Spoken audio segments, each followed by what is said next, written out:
আসসালামু আলাইকুম প্রিয় দর্শক। ইতিহাসে এমন কিছু জাতি আছে যাদের নাম উচ্চারণ করলেই মানুষের মনে ভয় জন্ম নেয়, যাদের আগমনে শহর পরিণত হতো ধ্বংসস্তূপে, নদী রঙিন হতো রক্তে, আর সভ্যতা শতাব্দীর জন্য পিছিয়ে যেত। আজ আমরা জানব সেই ভয়ঙ্কর জাতির ইতিহাস, মঙ্গলদের ইতিহাস। একটি যাযাবর, ক্ষুধার্ত, ছিন্ন ভিন্ন জাতি কিভাবে পৃথিবীর সবচেয়ে বড় সাম্রাজ্য গড়ে তুলেছিল, কিভাবে তারা একের পর এক শক্তিশালী সভ্যতাকে ধ্বংস করেছিল, আবার কিভাবে সেই ভয়ঙ্কর মঙ্গলরাই একসময় ইসলামের ছায়ায় আশ্রয় নেয়। এই ভিডিওতে আমরা জানব সেই পুরো ইতিহাস। এই জন্ম নেন এক শিশু যিনি ইতিহাস বদলে দেন। তার নাম ছিল তেমুজিন। তেমুজিন জন্মগ্রহণ করেন আনুমানিক 1162 খ্রিস্টাব্দে। তার শৈশব ছিল অত্যন্ত ভয়াবহ। ছোটবেলায় তার পিতাকে শত্রুরা বিষ প্রয়োগ করে হত্যা করে।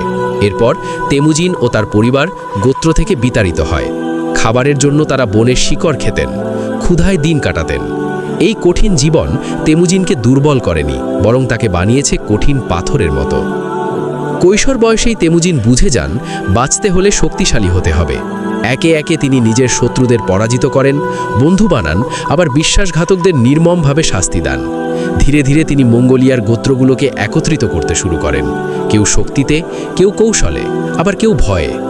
অবশেষে 1206 খ্রিস্টাব্দে একটি বিশাল সভায় তাকে উপাধি দেওয়া হয় চেঙ্গিস খান, যার অর্থ সমগ্র বিশ্বের শাসক। এখান থেকেই শুরু হয় ইতিহাসের সবচেয়ে ভয়ঙ্কর সাম্রাজ্যের উত্থান। চেঙ্গিস খান যুদ্ধকে নতুনভাবে সংজ্ঞায়িত করেছিলেন। মঙ্গল সেনারা ছিল অবিশ্বাস্যভাবে দ্রুত। তারা ঘোড়ার পিঠে বসেই নিখুঁতভাবে তীর ছুঁড়তে পারত। তারা দিনের 100 কিলোমিটার পথ অতিক্রম করত। শত্রু বুঝে ওঠার আগেই মঙ্গল বাহিনী শহরের দরজায় হাজির হয়ে যেত। তাদের সবচেয়ে ভয়ঙ্কর অস্ত্র ছিল ভয়। কোনো শহর যদি আত্মসমর্পণ করত, অনেক সময় তাকে ছেড়ে দেওয়া হতো, কিন্তু যদি প্রতিরোধ করত, তাহলে পুরো শহর ধ্বংস করে দেওয়া হতো। নারী, শিশু, বৃদ্ধ কাউকে ছাড় দেওয়া হতো না। এই নির্মমতার খবর ছড়িয়ে পড়ত আশেপাশের শহরগুলোতে, ফলে অনেক শহর যুদ্ধ ছাড়াই আত্মসমর্পণ করত। চেঙ্গিস খানের বাহিনী একে একে চীন, মধ্য এশিয়া, পারস্য ও খারিজম সাম্রাজ্যের ওপর আক্রমণ চালায়। খারিজম সম্রাটের একটি ভুল, চেঙ্গিস খানের দূতদের হত্যা করা, ইতিহাসের সবচেয়ে ভয়ঙ্কর প্রতিশোধ ডেকে আনে। মঙ্গল বাহিনী বুখারা, সামারকান্দ, নিশাপুর সহ অসংখ্য সমৃদ্ধ শহর ধ্বংস করে দেয়। ইতিহাসবিদরা লিখেছেন, কিছু এলাকায় মানুষের বসবাস 100 বছর ধরে স্বাভাবিক হয়নি। 1227 খ্রিস্টাব্দে চেঙ্গিস খান মৃত্যুবরণ করেন, কিন্তু মঙ্গলদের ধ্বংসযজ্ঞ থেমে যায়নি। তার সন্তান ও নাতিরা সাম্রাজ্যকে আরও বিস্তৃত করে। ওগেদেই খান, কুবলাই খান এবং সবচেয়ে ভয়ঙ্কর হুলেগু খান। 1258 খ্রিস্টাব্দ মুসলিম ইতিহাসের সবচেয়ে অন্ধকার বছর। হুলেগু খানের নেতৃত্বে মঙ্গল বাহিনী আক্রমণ করে বাগদাদ। বাগদাদ ছিল আব্বাসীয় খিলাফতের কেন্দ্র, জ্ঞান বিজ্ঞানের রাজধানী। কিন্তু কয়েকদিনের মধ্যেই শহর ধ্বংসস্তূপে পরিণত হয়। লক্ষ লক্ষ মানুষ নিহত হয়। বিখ্যাত বাইতুল হিকমার বই টাইগ্রিস নদীতে ফেলে দেওয়া হয়। বলা হয়, নদীর পানি কালি ও রক্তে কালো হয়ে গিয়েছিল। এই ধ্বংস মুসলিম বিশ্বকে নাড়িয়ে দেয়, কিন্তু এখানেই ইতিহাস শেষ হয়নি।